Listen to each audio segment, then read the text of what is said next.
मैं बीजेपी से कहना चाहता हूं, अच्छी तरह सुन लीजिए। बीजेपी के लोग अच्छी तरह सुन लीजिए। अबे जल्दी बोल, कल सुबह पनवेल निकलना है। भैया, एटम बम का नाम सुना है आपने? नहीं। सुना है एटम बम का नाम? नहीं। उससे बड़ा क्या होता है? पता नहीं। उससे बड़ा क्या होता है? पता नहीं। एटम बम से बड़ा हाइड्रोजन बम होता है। ये तो लेटेस्ट न्यूज़ है। बीजेपी के लोगों, तैयार हो जाओ, हाइड्रोजन बम आ रहा है।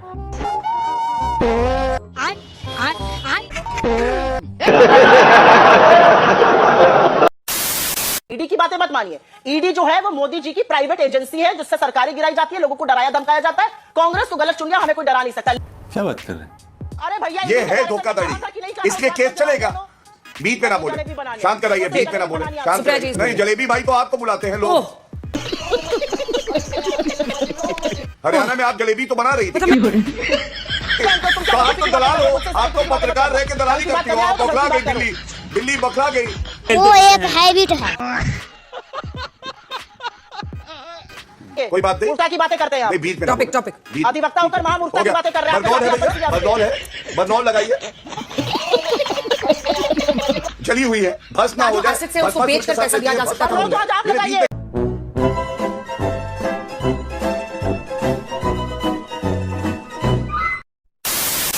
नमस्कार दोस्तों, चैनल पर आप सभी का एक बार फिर से स्वागत है। दोस्तों, आज की डिबेट वीडियो होने वाली है कांग्रेस प्रवक्ता सुप्रिया श्रीनेत और बीजेपी प्रवक्ता गौरव भाटिया के बीच में। दरअसल अभी मान्य कोर्ट का एक वर्डिक्ट आया है जिसमें कि जो नेशनल हेराल्ड केस में जिसमें राहुल गांधी और सोनिया गांधी बेल पर हैं, उसी को लेकर एक इनको राहत की खबर आई है। इसी पर डिबेट चल रही थी, लेकिन डिबेट के अंदर गौरव भाटिया ने कांग्रेस वाली मैडम को अच्छे वाला धो दिया। डिबेट वीडियो बहुत ही इंटरेस्टिंग होने वाली है। आपसे रिक्वेस्ट है, वीडियो को एक लाइक जरूर कर दे करें और चैनल पर नया है तो चैनल को सब्सक्राइब करके बेल का आइकन ऑल कर दें। पहले चलते हैं, देखते हैं डिबेट में क्या कुछ हुआ। चलो भाई। ईडी ने तो बहुत मनोहर कहानियां रची, मनगढ़ंत कहानियां रची। ईडी ने तो बहुत मनोहर कहानियां रची। वो मनोहर कहानियां टिक कहां रही हैं? और अगर ईडी की ही मान लीजिए तो हेमंत बिस्व शर्मा, शुभेंदु अधिकारी, तमाम ऐसे लोग हैं, नारायण राणे, कौन ऐसा नहीं है जो जेल में ना होता है। ईडी की बातें मत मानिए। ईडी जो है वो मोदी जी की प्राइवेट एजेंसी है जिससे सरकारें गिराई जाती है, लोगों को डराया धमकाया जाता है। कांग्रेस को गलत चुन लिया, हमें कोई डरा नहीं सकता। लेकिन अंजना जी, मैं ये कहना चाहती हूं, एजेएल और यंग इंडियन का रिश्ता नॉट फॉर प्रॉफिट है। That is the base line of this case, that's the base line of the argument. ठीक है, एक काउंटर आर्ग्यूमेंट मैं आपको हर आर्ग्यूमेंट करने दे रही हूं। लेकिन जब नेहरू जी ने एजेएल शुरू किया तो 5000 शेयर होल्डर्स थे। 5000 कुछ सोच के किया होगा ना उन्होंने कि किसी एक की उस पर वर्चस्व नहीं चलेगा। लेकिन जब आप यंग इंडिया लिमिटेड खोलते हैं तो क्या सोचकर 38 यानी लगभग कितना हो गया? 76%। 76% सोनिया गांधी और राहुल गांधी के पास। क्यों? मैं कुछ बताना चाहता हूँ, गलत तथ्य रख रही हैं टीवी पे, मैं उत्तर देना चाहता हूँ। बताती हूँ अंजना जी, जब सरकार ने एनसीएलटी में, अरे भाई रुक जाइए, ये गलत बात है। नहीं Anjana ji, Gaurav ji please wait for your turn sir. मैं आ रही हूँ, एक काउंटर क्वेश्चन है, उनसे जवाब लेने दीजिए, उसके बाद मैं आपको टाइम दूंगी। बोलिए जल्दी से सुप्रिया जी। मतलब 76% एक ही फैमिली में क्यों? अंजना जी, अगर मैं आपकी ही बात मैं बताती हूं, अगर आप ही की आर्ग्यूमेंट को मैं लूं, और मैं कॉर्पोरेट जगत को थोड़ा बहुत समझती हूं, फाइनेंस बहुत जबरदस्त किया है, तो भूषण स्टील को जब टाटा स्टील को बेचा जा रहा था एनसीएलटी में, सरकार की एनसीएलटी में, तो फिर क्यों कन्वर्जन कर दिया गया और सारा शेयर टाटा स्टील के पास क्यों चला गया? ये तो कॉर्पोरेट ट्रांजैक्शन था। यहां पर तो नॉट फॉर प्रॉफिट ट्रांजैक्शन किया जा रहा है, और यहां पर पूरा भूषण स्टील टाटा स्टील का मामला नहीं है ना। तो भूषण स्टील टाटा स्टील दो कॉर्पोरेट्स की बात नहीं है भाई, क्यों नहीं है? अरे डेट टू इक्विटी कन्वर्जन है। अरे भैया, गौरव जी जवाब दीजिए। कन्वर्जन है, गौरव जी जवाब दीजिए। बात है, आपको ये आर्ग्यूमेंट मानना पड़ेगा। आप लोग ना समझे वो अलग बात है, आपको ये आर्ग्यूमेंट मानना पड़ेगा। चलिए अंजना जी, शांत कराइए। बोलिए गौरव। किया जाता है, ये बहुत स्टैंडर्ड प्रैक्टिस है कॉर्पोरेट इंडिया में। धन्यवाद। देखिए, सबसे पहले तो कैसे गलत आर्ग्यूमेंट दी जाते हैं। कह रही है 2015 में मिस्टर कटोच ने कहा कि इस तरह से कार्रवाई हुई और ये नहीं होनी चाहिए थी। मैं 2016 में सुप्रीम कोर्ट का ऑर्डर लेके बैठा हूं। सुप्रीम कोर्ट ने कहा प्रथम दृष्टया ये है धोखाधड़ी, इसलिए केस चलेगा। बीच में ना बोले, शांत कराइए। बीच में ना बोले, शांत कराइए। शांत कराइए। आपने अपनी पूरी बात कही, अब उनको नहीं, जलेबी भाई तो आपको बुलाते हैं लोग। हरियाणा में आप जलेबी तो बना रही थी। मतलब मैं हमेशा टाइम देखती हूँ कि कितनी देर के बाद ये शुरू होगा। प्लीज, तुम तो बिना पैंट के बैठते हो, तुम क्या बेवकूफी की बातें कर रहे हो? तुम पूरे कपड़े नहीं पहनते हो, तुम क्या तो आप बेवकूफी तो की बातें दलाल कर रहे हो? हो, मुझसे आप तो पत्रकार रह के दलाली करती हो। आप बौखला गई बिल्ली, बिल्ली बौखला गई। वो एक हैबिट है।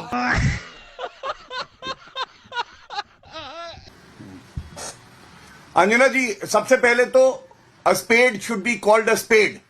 उनके बीच में कोई नहीं बोला, वो मेरे बीच में बोली।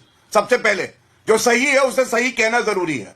सारे करोड़ों दर्शक देखते हैं, जब इनकी बारी पूरी हो जाती है तो मेरे बीच में बोलती है, गलत है। अब मैं आपको फैक्चुअल रिप्लाई देता हूं। सबसे पहले इन्होंने कहा, मिस्टर कटोच ने कहा। मिस्टर कटोच ने क्या कहा ये मायने नहीं रखता है। सुप्रीम कोर्ट ने क्या कहा 2016 में ये मायने रखता है।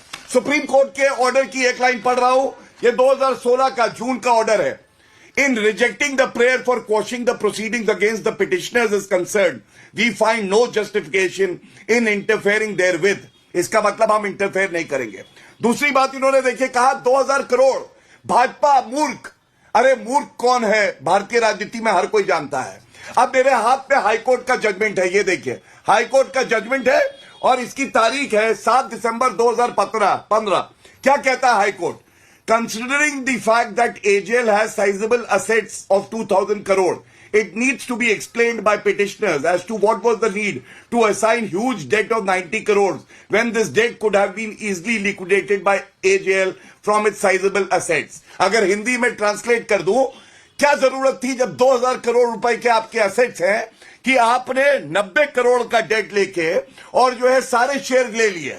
आप 100 करोड़ के एसेट बेचती, 90 करोड़ का डेट खत्म हो जाता। यह हाईकोर्ट ने कहा है, पैरा नंबर 32। इसका मतलब झूठा कौन? कांग्रेस की प्रवक्ता। बिना पढ़े लिखे चर्चा में कभी ना आना, क्योंकि बीच में ना बोले। अंजना जी बीच में ना बोले, बीच में ना बोले, कोई बात नहीं। मूर्खता की बातें करते हैं आप। नहीं, बीच में ना बोले। टॉपिक अधिवक्ता होकर महामूर्खता की बातें कर रहे हैं। बरनौल है भैया, बरनौल है, बरनौल लगाइए। जली हुई है, भस्म ना हो जाए। एसेट से उसको बेचकर पैसा दिया जा सकता था। तो आज आप लगाइए। मैं अपनी बात पूरी करना चाहता हूं। बट एक दूसरे पे अटैक मत कीजिएगा गौरव जी, नहीं तो फिर मेरे लिए मुश्किल होगी। Please stick to the topic. नहीं, वो बीच वो कर रही हैं। मैंने अपने पूरा समय कोई पर्सनल अटैक नहीं किया, बल्कि supreme court judgement, high court judgement, क्या कानून होता है, इसी पे बात करी है। आप करना, आपका काम ही है, ये है, आप करना। मैं एक बात और कहना चाहता हूं। देखिए, यहां मुनीश पांडे जी बैठे हैं, आप उनसे ये सवाल पूछिए, पहला क्या जो पहला क्रिमिनल केस है वो खत्म हो गया? अभी कांग्रेस की प्रवक्ता क्या कह रही थी, 12 साल लग गए। आप ये बताइए, प्राइवेट कंप्लेंट में एक बार जब ट्रायल चल रहा है तो क्या उसमें जांच एजेंसी का काम है? वो तो कोर्ट तय करेगा ना कि अगली तारीख कब होगी, कब खत्म होगा मुकदमा, और ये तो प्राइवेट कंप्लेंट का मैटर है। दूसरी बात मुनीश जी से पूछिए, ये जो मैंने हाईकोर्ट जजमेंट में बताया 2000 करोड़ का मामला है, आप ईडी के केस को अभी के लिए भूलिए, पहला जो केस चल रहा है उसमें 2000 करोड़ का एस्टिमेट, तो ये हाईकोर्ट के जजमेंट में आया है, पैरा नंबर 32। क्या कॉग्निजेंस नहीं लेना राहत है सोनिया गांधी और राहुल गांधी के लिए पहले केस में, जो पहला मेन केस है? ये पूछिए मुनीश पांडे जी से, और वो क्या कहते हैं मैं भी जानना चाहूंगा। और अंत करूंगा एक बात कह के, एक राजनीतिक पार्टी न्यूज़पेपर चलाएगी, प्राइवेट प्रॉपर्टीज का रेंट लेगी, वो रेंट राहुल गांधी के पास जाएगा।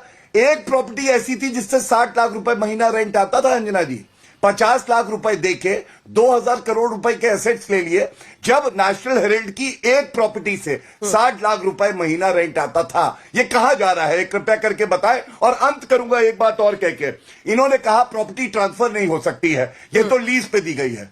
तो यही तो इन्होंने किया, जो लीज पे प्रॉपर्टी दी थी एजेएल की, वो नई कंपनी को ट्रांसफर कर दी। जब आपने नई कंपनी में शेयर ट्रांसफर कर दिए तो सारे एसेट्स भी ट्रांसफर हो गए। ये बात कानूनी है। अब नहीं समझना चाहती कांग्रेस की प्रवक्ता तो कुछ नहीं किया जा सकता। और मुनीश जी के पास अब जाइए, 3 बातें मैंने कही, पूछे कि कोई भी गलत। मुझे बोलने दीजिए, इसके बाद आ रही हूं, एक बार मुनीश से कमेंट लेना। Please wait, please wait. देखिए, जो गौरव भाटिया जी ने कहा उसमें एक तथ्य जो सबके सामने रखना चाहूंगा मैं, कि जांच 12 साल की नहीं है।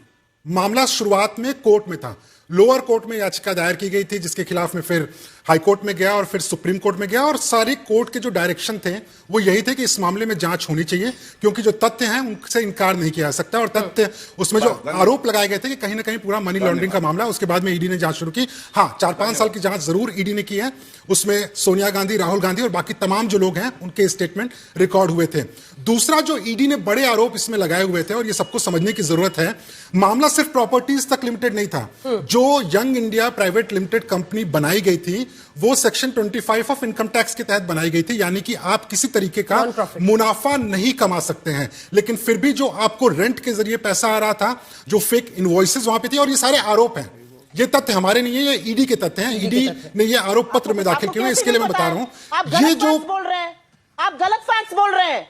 ठीक है, वो पूरा कर ले, फिर आप जवाब दीजिएगा। पूरा कीजिए आप 2 लाइन में। गलत है मुनीश जी। मुनीश, बात पूरी कीजिए। क्या बोल रहे हैं? जो ईडी ने अपने आरोप लगाए सुप्रिया जी, मैं वो बता रहा हूं। मैंने पहले ही बोला कि ईडी के आरोप है, ये मेरे कोई तथ्य नहीं है इसमें। तो ईडी ने जब जांच शुरू की और उनको ये सारी चीजें पता चली, उसके बाद उन्होंने बोला कि ये मनी लॉन्ड्रिंग का मामला बनता है, उसके बाद ही प्रॉपर्टीज को अटैच किया गया, उसके बाद ही आरोप पत्र दाखिल किया गया इस मामले में। ठीक है, अब आत्मक रूप से गलत बातें कही गई हैं, वो सही करनी जरूरी है। रेंट राहुल गांधी के पास आता था।